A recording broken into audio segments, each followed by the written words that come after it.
Coucou, j'espère que tu vas bien. Alors, moi ça va. Aujourd'hui c'est la journée où j'ai envie de tourner plein de vidéos parce que j'ai du temps et que surtout je suis inspirée. Alors la vidéo d'aujourd'hui c'était, j'ai envie de partager avec toi une expérience que j'ai vécue à Valpo. Et en fait je t'en avais vaguement un petit peu parlé dans mes vidéos. Et en fait j'avais préparé déjà une vidéo sur ça, mais que j'ai perdue. Tu sais comme on m'a volé mon téléphone. Et en fait, je voulais te raconter mon expérience de vente de crêpes dans la rue. En fait, à Valparaiso, je te l'avais déjà dit, mais c'est vraiment la ville de la débrouille. Les gens, ils travaillent énormément dans la rue. Donc, t'as les musiciens, t'as les jongleurs. Qu'est-ce que t'as d'autre? T'as les gens qui vont vendre la marijuana, enfin, tout ce genre de trucs, tu vois. Et t'as aussi les gens qui font des trucs maison, qui vont faire des gâteaux maison. J'ai même vu un truc une fois, mais j'avais filmé en plus, c'était trop drôle. Il y avait un mec qui avait mis une petite table et un petit écriteau et il vendait des happy cakes. Je te laisse deviner ce que c'est. Et en fait, je me suis dit que j'avais envie moi aussi de tenter l'expérience. Bon, je sais pas jouer de guitare. Du coup, voilà, j'allais pas faire de la musique. Jongler encore moins. Et en fait, j'aime bien cuisiner. Et c'est vrai que je me suis dit que durant mon voyage, si je pouvais trouver un moyen de me faire de l'argent, des petites sommes, hein, pas gagner un salaire, bah que j'aimerais bien tenter. Et en fait, je me suis dit que dans tous les endroits où je vais aller, donc ça va être généralement essentiellement des auberges de jeunesse, il y a des cuisines. Du coup, bah, je me suis dit pourquoi pas cuisiner quelque chose. Et donc en fait, j'en avais parlé avec Josh, qui lui aussi cuisine beaucoup. Et je lui dis ouais, t'en penses quoi si je vais vendre dans la rue et tout. Il me fait non mais tu rigoles, j'y ai déjà pensé, mais j'ai jamais osé le faire. Il m'a dit franchement si ça te dit, bah j'aimerais bien qu'on fasse ça ensemble. Je lui dis bah écoute, pas de souci. Et donc en fait au début on a eu plusieurs idées. Et en fait, c'était pas si évident que ça de trouver quoi vendre. Tu vois, ça peut paraître bête, mais il fallait réfléchir à plein de choses. Donc tout d'abord, il fallait réfléchir aux matières premières qu'on allait utiliser. Il fallait pas qu'elles nous reviennent trop cher, étant donné que ce qu'on allait vendre dans la rue, il fallait que la classe moyenne puisse l'acheter, tu vois. Et en même temps, on s'est dit, bah, ça serait bien si on faisait un truc original, parce qu'il y a déjà beaucoup de choses dans la rue qui sont vendues. Et donc, nous, deux étrangers, est-ce que ça allait pas paraître un peu plus suspicieux que ça soit nous, je sais pas, qui vendions, je sais pas, des empanadas ou des trucs comme ça, ce qui est clairement pas notre spécialité. Et en fait, je sais pas du tout pourquoi, un jour, je me promenais avec Josh dans la rue et je sais pas pourquoi j'ai eu cette idée. Je lui ai dit, mais pourquoi est-ce qu'on vendrait pas des sushis? Est-ce que il est d'origine japonaise? J'adore le Japon, j'ai fait une licence de japonais avant. Et je lui ai dit, mais ça, en plus, il y aurait un sens pour nous deux, tu vois, étant donné qu'on a un petit peu ça en commun. Et je lui ai dit, mais franchement, ici, enfin, voir un japonais vendre des sushis, évidemment, tu ne pourras pas faire plus crédible que ça, tu vois. Surtout qu'ici, ça se vend dans les rues, ils appellent ça des tsuchi. Et c'est des genres, tu vois, de grands maquis comme ça qui sont frits. Donc c'est plus des genres de tempura sushi qui vendent dans la rue. Et donc en fait on a réfléchi, puis on s'est dit mais attends, mais le poisson ça coûte cher, il faut que ça soit frais, où est-ce qu'on va le trimballer, il faudrait qu'on s'achète une glacière, etc. Et en fait au Japon, il y a ce qu'on appelle les tamago sushi. C'est des sushis en fait avec des œufs. Donc je crois qu'en France il y en a déjà. Tu sais, c'est comme une genre d'omelette assez épaisse avec le riz en dessous et en général t'as une petite feuille mais vraiment très fine de nori, tu sais, l'algue autour. Et, euh, et en fait au Chili ça n'existe pas du tout. Enfin, on n'a jamais vu des sushis de huevo. Et donc du coup, enfin, l'idée a bien plu à Josh et donc du coup on s'est dit ok, c'est parti, on va le faire.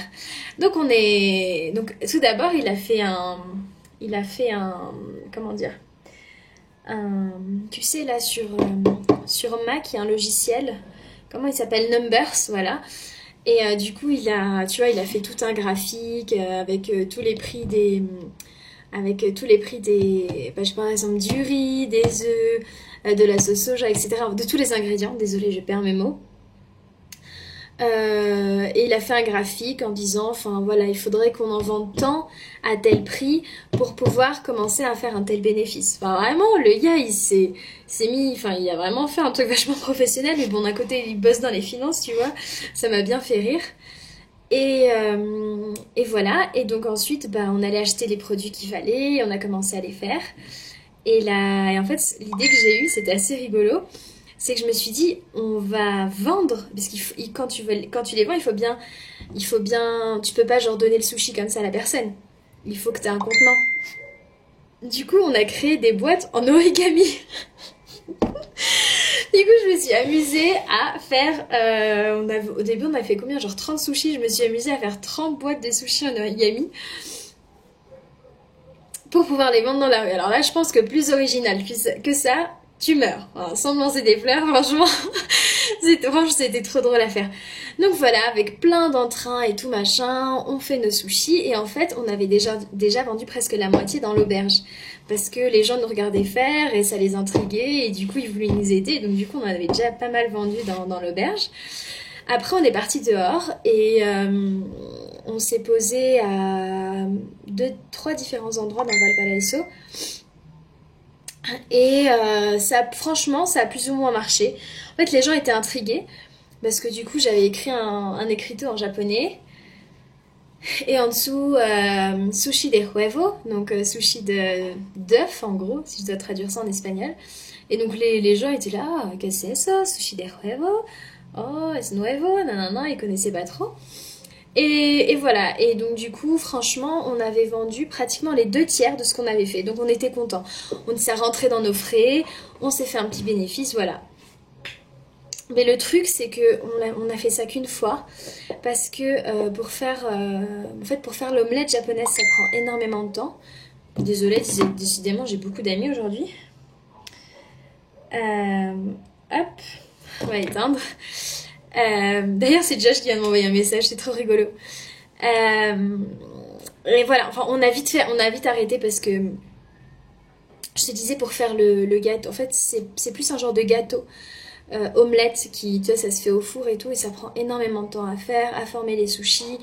Et puis après, finalement, et puis même, enfin, on s'est rendu compte que le goût tournait assez vite. Bref, ça prenait trop de temps et ça demandait quand même un petit peu d'argent. Et donc en fait, je lui ai dit non mais tu sais quoi, on va faire un truc plus simple. On va vendre des crêpes. Les crêpes, ça coûte que dalle. Tu peux faire ça partout. De manière, dans la restauration, c'est ce qu'il y a de plus rentable. Et du coup, on a changé et puis on a fait des crêpes. C'était aussi chouette. Et donc en fait, il fallait trouver à quoi on allait faire les crêpes. Donc en fait, ici en Amérique latine, les gens ils adorent le dulce de leche ou manjar. C'est, tu sais, là, le genre de lait concentré, très sucré. Mais bon, ça se fait beaucoup et on voulait faire un truc un peu plus original et qui n'en vient pas cher. Et en fait, à Valpo, au marché, tu peux acheter des bananes très mûres, ça coûte 3 fois rien. Donc en fait, on a acheté ces bananes, on a acheté du cacao amer en poudre, on a fait un genre de sirop en chocolat. Et en fait, on a mélangé les bananes et le chocolat et ça faisait comme une genre de pâte, du coup, à tartiner, choco-banane. Et on s'est dit que la plupart des gens aiment le chocolat et la banane et du coup, on a utilisé ça. Et franchement, ça a plutôt bien fonctionné. J'ai dû faire ça genre 6 fois. Et honnêtement, ça marchait bien. Par contre, ce que je tire en fait de cette expérience, c'est que tu vois, j'étais partie avec l'idée que ça va être facile. Je vais juste mettre une pancarte, me poster à tel endroit où il y a déjà beaucoup de monde qui vend, où il y a du passage, comme à côté par exemple de la station de bus et tout. Mais en fait, rien n'est facile dans la vie. Et en fait, les 5 ou 6 fois où je suis partie vendre dans la rue, à chaque fois je me suis rendu compte qu'il y avait des choses qu'on faisait complètement de travers. Par exemple, la première fois, on n'avait pas noté le prix sur la pancarte. Et donc en fait, les gens ils regardaient, mais comme il n'y avait pas le prix, ils traçaient leur chemin. Ensuite, on a bien noté le prix, mais en fait, au lieu de mettre la pancarte parce que du coup on avait posé notre petit plateau sur un genre de banc, et en fait au lieu de mettre la pancarte derrière les crêpes, donc sur le banc, on avait posé la pancarte par terre, à côté. Et donc en fait, au niveau de la visibilité, c'était pas ce qu'il y avait de mieux. Donc pareil, les gens n'achetaient pas. Et en fait, il y avait plein de petits trucs comme ça, au fur et à mesure qu'on rectifiait. Et en fait, bah, je me suis dit, enfin, ça peut paraître débile, hein, je suis peut-être juste débile, mais il y a, même vendre dans la rue, c'est pas si anodin que ça. Et il faut travailler dessus en fait, et il faut réfléchir sur la chose. Mais voilà, et pour la petite histoire, comment ça s'est terminé? C'est qu'à la marre, en fait, à la fin, pardon, j'en avais marre d'être toujours au même endroit. Du coup, ce que je faisais, c'est que je portais le plateau, parce que les 2 dernières fois, je suis allée vendre des crêpes toute seule. Et en fait, au lieu de rester à un endroit fixe, je me suis dit, tu sais quoi, je vais me balader. Et je vais me balader. Et en fait, j'avais accroché la pancarte sur le plateau. Et du coup, j'avais mon plateau et je me baladais comme ça pendant 1 à 2 heures dans Valpo. Donc du coup, ça me faisait une sortie. Et en même temps, les gens étaient vachement intrigués, tu vois, parce que vous n'avez pas vu des vendeurs ambulants comme ça à pied, en fait. Et donc les gens venaient vers moi et ils me disaient, ah, mais qu'est-ce que tu fais? Tu les vends ou pas, tes crêpes? Et du coup, je disais oui. Bon, désolée, ça a coupé parce que en plus, je parle beaucoup. Voilà, j'avais plus de place sur ma carte mémoire. Bref, donc du coup, je te disais, les gens venaient me demander si mes crêpes étaient en vente ou pas. Et je disais, bah oui, oui. Et du coup, voilà, à chaque fois, la discussion s'engageait comme ça. Et puis j'arrivais à vendre mes crêpes. Alors ensuite, la question est qu'est-ce que j'ai fait de cet argent? Bah tout simplement, en fait, cet argent, je l'ai utilisé pour ma vie de tous les jours sur place, tu vois, pour payer mes dîners, pour payer mes sorties, quand j'allais au cinéma. Et grâce à ça, tu sais, j'ai dépensé à peine 50 euros, je me rappelle, tout le mois d'octobre à Valparaiso grâce à ça. Donc du coup, c'était vraiment une expérience hyper enrichissante à tous les points de vue. Et franchement, je serais vraiment curieuse de retenter l'expérience ailleurs. Ici au Pérou, pour l'instant, j'en ai pas besoin. Parce que là, tu vois, je suis dans mon workaway et j'ai le petit-déj et un des repas du soir qui est pourvu. Du coup, voilà, je dépense quasiment pas d'argent.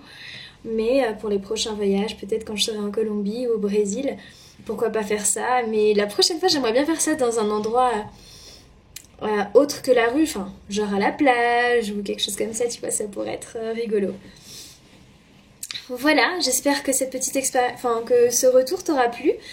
Je suis vraiment déçue parce que je vais pas arrêter d'en parler, mais vraiment sur ma carte mémoire, j'avais filmé à quoi ressemblait mon plateau, dans la rue, où est-ce que je m'étais posée, etc. Ça aurait été un peu plus réaliste, mais bon, voilà, les choses font que c'est différent, et puis bon, je pense que le plus important c'est le contenu, et j'ai essayé d'être assez précise durant cette vidéo.